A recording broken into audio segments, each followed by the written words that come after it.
Қымбатты көрермен, бүгін Назым туған күніңіз құтты болсын. Көңіл күй қалай енді? Көңіл күй жақсы. Жақсы болып тұр. Барлық құттықтап жатыр, маған жазып жатыр. Барлықтарыңызға үлкен рахмет. Кішкене бір үлгере алмай жатырмын. Барлығына жауап беруге үлкен рахмет.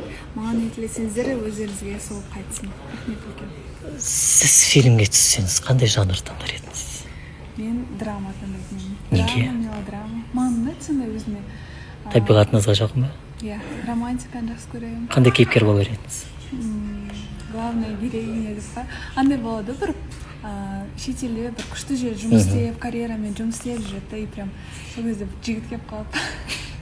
Карьеристка? Карьеристка болған, негізі карьеристка болған таңдайтын едім. Бірақ жанр басқаша болып жатыр да. Эмили в Париже сияқты ма? Кішкене. Түсінікті, туған күніңізбен. Рахмет. Құрметті көрермен, бізде жаңа қатысушы Талшын. Қалайсыз? Өте керемет.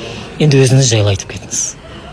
Есімім Талшын, жасым 36-да, Қызылорда қаласының тумасы боламын.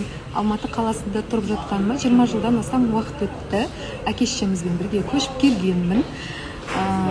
Бір қызым бар. Қосылайық жобасына өз жұбымды іздеп келіп отырмын. Талабыңыз қандай? Талабым 23 пен 40 жас аралығындағы жігіттер, және де табыс көзі 10 миллионнан жоғары, немесе соған дейін болса да болады. 10 миллион болу керек, и содан жоғары. Ұлты маңызды емес еді? Менің ойымша ұлт маңызды емес. Өйткені жаңадай адамның жүрегінде мейірім мен шапағат болатын болса, ұлт ешқашанда кедергі болу керек емес деп ойлаймын. Түсінікті. Бұл осы ханым, сіздің әсеріңіз қандай болды? Ой, аян бәрімізді қорқытты, пранк жасап, шошып, енді мен Мадинаны тіптен елестете алмаймын, қандай көңіл күйде болғанын. Қатысушылардың барлығы қорқып кетті, жігіттердің бәрі қазір пранк екенін білдік деп отыр, өтірік айтады. Бәрі қорқып осы жерде зәреміз ұшып, мен тіпті пранк екенін білсем де солай уайымдап тұрдым. Енді осындай жолмен осыны жасады, бірақ бәрі жерде бір естен кетпейтін эмоция болған. Ужас, вообще ужас. Мама деп тұрдым ғой, мен ар жақта деген дір етіп. Вообще айта алмаймын эмоцияны. Бірақ көз жас шықты, бірақ ана мені уайымдап кетті ғой деймін қатты ше. Әрине. Мен күшті болып қалдым. Жылайды деп ойлаған жоқпын, негізі андай қатты қыз ғой. Кешір ренжіме. Барлығыңыз Кешірмеймін. Бүгін сенде наказание. Осындай. Сөйлеспеймін. Не болып жатыр енді шырағым? Енді көріп тұрғандарыңыздай қалай айтсам болады. Мен изначально өзімді ақтап алу мақсатында, өзімнің бұл ешқандай жұпқа, ешқандай арамым жоқ жайында түсіндіріп айтқым келді. Мен тараптан ешқандай ештеңе жоқ. Барлық инициатива жан жақтан болып жатыр. Соны сразу бетін ашып алайын дедім. Сол үшін ғана айттым. Бірақ енді бағана мерейде қыздарды қойып жатыр сұрақ, таңертең дайындалғансың, бірге тұрдыңыздар, Назым екеулеріңіз боянып дегендей. Сол кезде сіз не айтпадыңыз деген ой енді. Енді біз эфир андай ғой, қалай айтсам болады. Если эфир сыртында айтылатын, негізі болушы да айтуға, ол жағын жасырмаймын. Женская солидарность деп женская солидарность танытып деп айтады. Ол жағына мен өте қатты келсем, бірақ біз эфирде отырғаннан кейін барлық мәселе осы эфирде талқыланғанын қаладым. И сразу бетін ашып, бәрін көзінше айтқым келді. Мен халыққа міне менде жақтан ештеңе жоқ, міне барлығы осы ғамжаннан болып жатыр деген нәрсе. И Назымды бір жағынан көзін ашқым келді. Шынымен де өте сұлу қыз, өте андай. Маған Назым өте қатты ұнайды, өте андай нәзік, сондай қыздар. И сол себепті андай, көзіңді ашшы енді деп, міне сен вообще достойно лучшего деген сияқты сондай нәрсемен айтып, көзін жеткізгім келді. Неге көзін ашқыңыз келді? Енді қарасаңызшы, ол деген, если мен Назымның орнында болатын болса, мен жігітім солай біреуге хабарласатын болса, я бы просто так, ол қайта спокойно екен, я бы просто так не сидела бы, деп қойып ше, түсіністікті танытып деген сияқты, бір емес, екі емес. Сіз не істер едіңіз? Мен деген ол мен уже шашын жұлмайсың? Мен жоқ шашын жұлмаймын, просто мен ол сторонасына уже қарамайтындай едім. Ондай адамға уже бір рет мүмкіндік берді, екінші рет уже это уже чересчур деген нәрсе.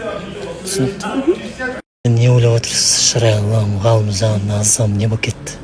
Мен негізі ұмыт ойлап отырамын да, үндемегеннен үйдей бәле шығады деген сияқты, ошол сөз галаға тура келіп жатады да, шықпай тұрып, Назымның артынан қанша нәрсені жасап, былықтарды жасап жатады да. Негізі мен бұл екен идеальный пара катары көрчүмүн, бирок бул жерде келип өзүм аралашып көрүп, кече көрүп калганым кичине экөө урушуп кеткен сыяктуу болуп жолдо кетип жатканда. Жолдо урушуп бара жатты. Иә, типа мындай бири-бирине таарынышкан сыяктуу болуп, бирок Назым аны айтпай, бул жерде бизде баары жакшы деп кыз ага чыдап аны үн чыкпай айтпай отурат да, Галымжан артын жаап отурат. Ошондо да Галымжандын биз ошончо былыгын айтпай атса артынан по-любому былыктар чыгып атат да. Эми бул жерде мен ойлойм, биринчи кездештирген кызы адамы Галымжанга жылуу көрүндү окшойт. Ошон үчүн кече уруштун башталышта мен ойлойм Шырайлымдын артынан башталды деп. Может, кечкисин Шырайлымга байланышкан себеби Назым менен кичине келишпестик болуп, Шырайлымдан Эгер өмүрүңүз фильм болсо кандай жанрда болор эди? Комедия болатын шығар. Неге? Өзім негізі әзілге өте жақынмын. Өмірде достарымның арасында өте қатты әзілдесем, солай ашық жатқан ойнап күліп бәрінің көңілін көтеріп жүрген ұнайды. Сондықтан да комедия болады деп ойлаймын. Комедия, ал басқа жанрда мысалы? Басқа жанрда Тағы болса табиғатыңызға тағы мелодрама онда. Мелодрама. Иә, мелодрама болушы еді. Драмаға жақынсыз ба? Иә, драмаға да жақынмын. Қандай кейіпкер болар едіңіз? Қандай кейіпкер дейсіз ба? Анау бар ғой, екі ғашық болады деп, сол арасында да бір үшіншісі бір оңбаған болады ғой ше арасында. Сонда ұнай ма? Иә, сондай рөлдерін күшті алып шығатын актрисалар бар ғой, сондай вот сондай деңгейде ойнай алсам, мен онда сондай болушы едім. Онда сондай рөл бұйырсың болашақта. Кім Жоқ, біледі? жоқ, жоқ, өмірде ондай рөл бұйырмай ақ қойсын. Жоқ, фильмде. Фильмде, иә. Иә, болашақта. Бұйырсын. Сіз ал. Көңіл күй. Әдем, зор. Назерке қалай? Зор. Зор. Зор. Барлығы зор. Әдем, күшті. Аллаға шүкір. бәрі. Енді ортада Ғалымжан мен бүтін Назым отыр. Жалпы не ойлайсыз бұл тақырыпқа? Шырайлым қайда жүр орталарында? Оның екі қыз ешқандай кінәсі жоқ. Жігіттер дейсіз бе? Былық ғой бұл, короче.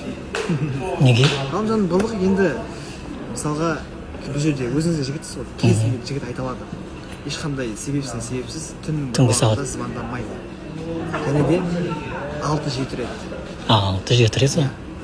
Звондамайды ол. Значит, бір салмақты себебі болып тұр оны.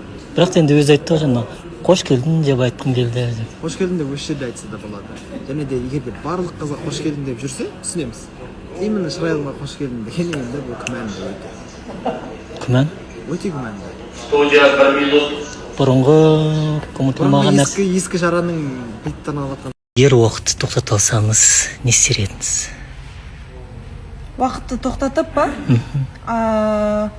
Маған уақытты тоқтату маңызды емес. Скорее всего, мен уақытты артқа қайтарғым келетін жол. Ал артқа қайтардық дейік. Артқа қайтаратын болсам, мен 10 жасыма қайта оралар едім. Сол жақта, егер де сол моменттен бастап жаңадан өмір сүруге болса, мен жаңадан өмір сүрер едім. 10 жастағы Назеркеге барып отыр. Көзіңізді 3 сөзбен сипаттаңызшы. Тік мінезді, ерке, шулы. Шулы. Түсінікті.